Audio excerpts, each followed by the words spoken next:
شباب بلوزداد. ولكن يعني عشان ما تزعلش مني وعشان ما تكونش زعلان، يعني مش عايز اقول لك ان انت كنت وحش جدا في الماتشين اللي كانوا اتلعبوا ما بين شباب بلوزداد وما بين الزمالك في الماتشين الاخرانيين. ومش عايز اقول لك ان انت كنت كلك على بعضك كده كفرقه كنت بتلعب في اغلب الماتش واغلب اشواط الماتش تحت الكوره، وكان معتمد جمال معتمد اللي هو بيدافع بعد الجون اللي حطه هناك في شباب بلوزداد.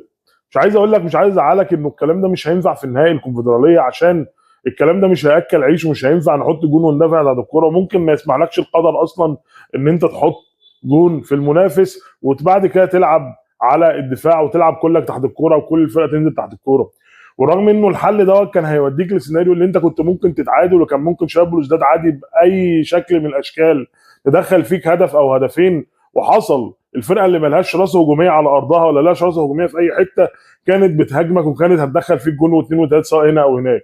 طب يا نجوميه، انت ليه اصلا كنت بتلعب تحت الكوره؟ انت ليه اصلا اديت لفرقه المفروض ان هي ما عندهاش راسه هجوميه اديت لها الجرأه اللي هي تهاجمك وتروح وتيجي عليك؟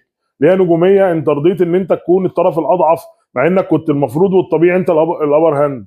فمعتمد جمال عشان ما يتكررش دوت في النهائي يراجع نفسه قبل النهائي ويعرف هو محتاج ايه من الماتش، ويعرف ان الزمالك ما هوش صغير ولازم الزمالك يهاجم ويكسب ماتش ب3 و2 وعادي جدا.